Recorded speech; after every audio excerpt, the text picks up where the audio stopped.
থর হয়ে পড়ে থাকলে যদি বাড়ে রে বাড়ে ব্যবধান, তবে তুই জোড়া হাতে থাকিস পাখি মোনাজাতে,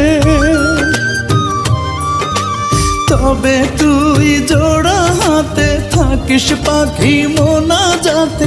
তোর দোয়া খান করতে কবুল ওই আরশের উপর, তোর যায় নামাজের পাটিতেই পাবি রে পাখি আমার মরার খবর। তোর যায় নামাজের পাটিতেই পাবি রে পাখি আমার মরার খবর।